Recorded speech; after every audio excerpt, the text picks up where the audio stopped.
बिस्मिल्लाहिर्रहमानिर्रहीम।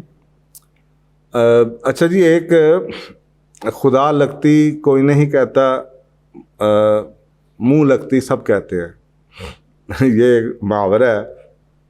इस मुहावरे का मुझे एक नई एक रीसेंट एक्सपीरियंस हुआ, तो मैंने कहा चलें उससे रिलेटेड मैंने बात करनी थी, ज़ुबान का मीठा होना और ज़ुबान का पक्का होना के ऊपर।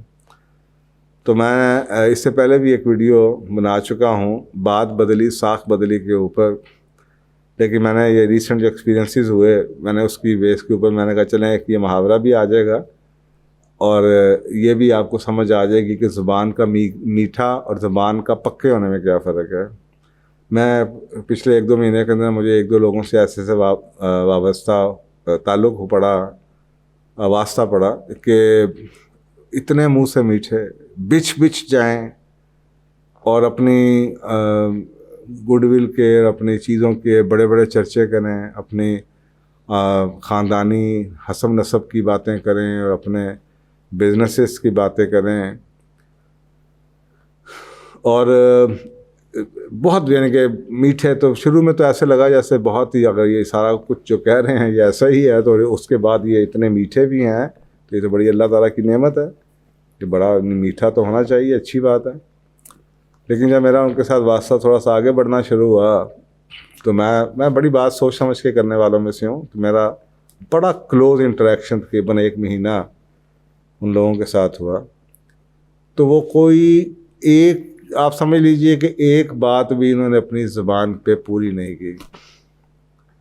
छोटी से छोटी बात हो, बड़ी से बड़ी बात हो, जिन चीज़ों का वो दुहाई देते रहे हैं कि जनाब हम तो अल्हम्दुलिल्लाह हमारा तो जनाब ट्रैक रिकॉर्ड है इस चीज़ के ऊपर, ज़ुबान के ऊपर, वादों के ऊपर, कमिटमेंट के ऊपर, टाइम के ऊपर, किसी किस्म की कोई बात, यानी आप सोचें उस बात की क्या वैल्यू रही कि आपने जो इतनी मेहनत से मीटिंग में वो अपने ऊपर एक मुलम्मा एक फेस चढ़ाया था, अपनी गुडविल इस्टेब्लिश की थी। यानी कि यहाँ तक गुडविल इस्टेब्लिश हुई कि मैं दुआएं दे रहा था, मैं अल्लाह ताला अगर ऐसे लोग सारे आ जाएं तो सुभान अल्लाह, ये दुनिया बदल जाएगी। लेकिन वो दुनिया नहीं बदल रही, शायद इसी वजह से नहीं बदल रही कि हम सिर्फ बातों के मीठे हैं, हम सिर्फ ज़बान के मीठे हैं। हमने सिर्फ पिछले 50-60 सालों में हमने ओवर प्ले किया है ज़ुबान के मीठे होने को। जब हम अमेरिका में 80s में गए तो हमें लगा कि वहाँ पे भी लोग ज़ुबान के बहुत मीठे हैं, तो बड़ी जनाब जैसे लोगों के मुंह से शहद लटक रहा हर आप बंदा। उस वक्त तो खैर अब तो अमेरिका में भी ऐसा नहीं होगा, लेकिन उस ज़माने में ट्रूली सिंसियरली मुझे बड़ा अच्छा लगा कि आते जाते हर, स्पेशली जिस इलाके में मैं रहता था, हर बंदा आपका हाल पूछता था, आपको विश करता था। तो पाकिस्तान में ऐसा नहीं था जब मैं जिन दिनों में गया था, तो मुझे लगा कि यार ये तो बड़ी अच्छी जगह, अमेरिका के बारे में तो हम ऐसे ही बुरा समझते हैं। तो ज़ुबान का उस वक़्त वो उधर ट्रेंड चल रहा था, ज़ुबान का मीठा होना। अब ये पाकिस्तान में भी ज़ुबान का मीठा है, इतनी धीमी तबीयत से, धीमी आवाज़ में हम बात करते हैं और बड़ी अच्छी अच्छी बातें करते हैं, बड़ी अल्लाह रसूल की बातें करेंगे सल्लल्लाहु अलैहि वसल्लम की, और बड़ी जनाब दीनी बातें करेंगे, और दूसरों हमें सिर्फ दीन का उतना हिस्सा याद है जो कि हमारे फ़ायदे का हो। और जी आप लोगों के साथ ये करना ना जी, देखें ना जी आप लोगों के साथ कुछ मौका देना चाहिए ना जी, ऐसा करना जी।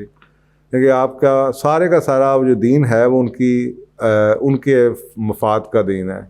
लेकिन अगर उस दीन ने कुछ आपके ऊपर भी जिम्मेदारी लगाई है तो वहाँ पे आके उनकी टांगें कांप जाती हैं या वो उनसे हो नहीं पाता। तो ये मैंने सोचा कि झूठ, धोखा, फ्रॉड, वक्त ना पूरा करना, टाइम पे बात ना करना, कमिटमेंट पूरी ना करना, टेलीफोन बंद कर देना, उसके बाद जनाब हर वक्त शक्ल से नज़र आ रहा है कि यार झूठ बोल रहा है, फिर वो बोली जाना और फिर धड़ल्ले से बोलना और फिर समझना दूसरा पागल बैठा हुआ है। तो ये एक नया ट्रेंड है और ये ओवर प्ले हमने किया पिछले 60-70 सालों में पूरी दुनिया में, कि हमने असल जो कॉन्टेक्स्ट था ज़बान का हल्का होना, ये बड़ा हम पुराना मुहावरा सुनते होते थे, यार ज़बान दा हौला है। ज़बान का हौला क्या था? इनके अपनी ज़बान पे कायम नहीं रहता, तो ज़बान का हल्के हो गए हैं इनके। हमने ज़बान को के पक्के छोड़ दिया और ज़बान के मीठा होना सीख लिया, क्योंकि मीठे से कोई फ़ायदा उठा लो। दुनिया शायद इतनी ज़्यादा इस वक्त अप्रूवल के लिए बैठी हुई है, दोस्ती यारी के लिए बैठी हुई है, अच्छा लगने पे बैठी हुई है कि शायद उन्होंने बेसिक्स को छोड़ दिया है। अब वो बंदा झूठ बोल रहा है, फ्रॉड कर रहा है, धोखा दे रहा है, कमिटमेंट नहीं पूरी करता, वादा खिलाफी करता है, कॉन्ट्रैक्ट पे फुलफिल नहीं करता, लेकिन उसके बावजूद वो ज़ुबान का मीठा है, तो बस उसके साथ लोग अच्छे हैं, क्योंकि उसका भी शायद फ़ायदा हो रहा है। दुकानदार भी ऐसे मैंने बड़े देखे हैं, हर चीज़ में फ़्रॉड करते हैं, लेकिन ज़ुबान के बड़े मीठे हैं। आपने किसी का नुकसान कर दिया, आगे से आप ज़ुबान के बड़े मीठे हैं। कोई आपको कोई सख्त बात कह दे तो आगे से आप कहते हैं, उसको आप इस्लाम याद कराना शुरू कर देते हैं, और जो आपने नुकसान किसी का किया उसके ऊपर आप ज़ुबान से फ़ायदा उठा के चर्ब ज़बानी से लोगों को ये बताने की कोशिश करते हैं, और नहीं जी नहीं, देखें बड़े धीमा प्ले करते हैं। तो मैंने सोचा कि मैं कुछ कुरान पाक की आयत नई नस्ल के सामने रखूं कि कुरान पाक में ज़ुबान के पक्का होने के बारे में कितनी दफ़ा क्या कुछ कहा गया है, और मीठा होने के बारे में क्या कुछ कहा गया है। तो सबसे पहले तो सूरतुल हज की आयत नंबर 30, और झूठी बात से किनारा कशी करो। नंबर 1 बात, झूठी बात ना करो। नंबर 2 सूरतुल मोमिनून की आयत नंबर 3, और जो लख बातों से दूर रहते हैं। लख बातें, फजूल बातें जिनका सर पैर को नहीं, ऐसे अपनी तारीफ़ें किए जाओ, ऐसे ही बोली जाओ, दाएँ बाएँ की बातें जिनका कोई सर पैर ना हो। नंबर 3 सूरत आल इमरान की आयत नंबर 17, रास्तबाज, सच्ची बात करने वाले। सूरत इनाम की आयत नंबर 152, और जब तुम बात किया करो तो इंसाफ किया करो, चाहे कि वो शख्स तुम्हारा करीबी रिश्तेदार हो। इंसाफ, जस्टिस की, अदल की, ठोक बुझा के बात करो, हक ना किसी का तलफी ना हो।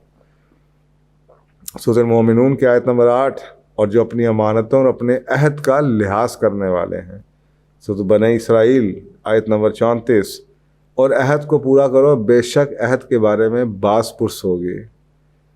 सूरत साफ की आयत नंबर 2 और 3, ऐ ईमान वालों, ऐसी बात क्यों कहते हो जो करते नहीं, खुदा के नज़दीक ये बहुत नाराज़गी है कि ऐसी बात कहो जो तुम करते नहीं। तो ये है जनाब अली ज़ुबान के पक्के होने की कुछ गाइडलाइंस जो कि कुरान पाक में है, और इसके बाद कुछ गाइडलाइंस जो अल्लाह ने दी हैं ज़ुबान का मीठा होने की। सूरत बकरा की आयत नंबर 83, और आम लोगों से भी बात अच्छी तरह किया करो। सूरत ताहा आयत नंबर 44, फिर नरमी के साथ बात करो, फिर इसके साथ नरमी के साथ बात करो। चलें, अच्छी बात है, मीठा होना बहुत अच्छी बात है, लेकिन पक्का होने को छोड़ के मीठा होने की कोई औकात, कोई वैल्यू नहीं है। आप झूठ बोलते रहें, आप बदयांती करें, आप कमिटमेंट्स को पूरा ना करें, आप जनाब वादों को तोड़ें, आप कॉन्ट्रैक्ट को जनाब के तितर बितर करके रख दें, ज़बान की आपकी, आप सुबह कुछ कहें, दोपहर को कुछ कहें, शाम को कुछ कहें, और चाहे आप मीठे होके कह लें, तो आप दुनिया के लोगों को तो बेवकूफ़ बना सकते हैं। नाउज़ुबिल्लाह, अल्लाह सुब्हानहू ताला ने जो गाइडलाइंस दी उनसे आप बच नहीं सकते। अल्लाह सुब्हानहू ताला ने ज़ुबान के पक्के होने के साथ मीठा होने की भी बात की है। तो बेसिक जो है ना, देखिए एक बेसिक है, एक घर है, उसका बेसिक है कि घर अच्छा होना चाहिए, आपकी ज़रूरियात को पूरा करना चाहिए। उसके बाद अगर आप उसके अंदर खूबसूरती ऐड करते हैं, उसके अंदर आप अच्छी लकड़ी लगाते हैं, उसमें आप एस्थेटिक्स को बेहतर बनाते हैं, अच्छी टाइलें लगाते हैं, दैट इज़ गुड। एक कच्चे घर के ऊपर, ख़राब घर के ऊपर, या ख़राब जगह के घर के ऊपर जिसकी फाउंडेशन ही नहीं है, उस पर आप जितना मर्जी पैसा लगा के उसको आप चमक दमक लगा दें तो वो उसकी कोई वैल्यू नहीं है। इसी तरीके से अगर आपकी ज़बान हल्की इतनी है, पक्की है ही नहीं, तो आपकी क्या गुडविल है। और आखिर में जाते जाते मैं एक बात, सूरत बकरा की एक आयत बड़ी इंटरेस्टिंग है, वो आपको सुनाता जाऊँ। और मुमकिन है कि तुम किसी चीज़ को नागवार समझो और वह तुम्हारे लिए बेहतर हो, और मुमकिन है कि तुम किसी चीज़ को पसंद करो और वह तुम्हारे लिए मुज़र हो, और अल्लाह जानता है तुम नहीं जानते। यानी कि इसका मतलब है कि मुमकिन हो कि तुम किसी चीज़ को, ज़ुबान को पक्का होने को नागवार समझो कि आए अब क्या फंस गया, मुझे अब इस वादा पूरा करना पड़ेगा, लेकिन वह तुम्हारे लिए बेहतर हो। और मुमकिन है कि तुम किसी चीज़ को पसंद करो कि हाय फलाना बंदा बड़ा ज़बान का बहुत मीठा है, लेकिन वो तुम्हारे लिए मुज़र हो, अल्लाह जानता है तुम नहीं जानते। तो मेरा ख्याल है कि अगर आप इस सारी चीज़ों को इकट्ठा रखें तो नतीजा यही निकलता है कि सबसे पहले ज़बान का पक्का होना और उसके बाद ज़बान का मीठा होना, ये सोने पे सुहागा होगा। ये दोनों चीज़ें ज़रूरी ज़रूर है, लेकिन बेसिक जौन सा है वो पक्का होना है। जज़ाकल्लाह।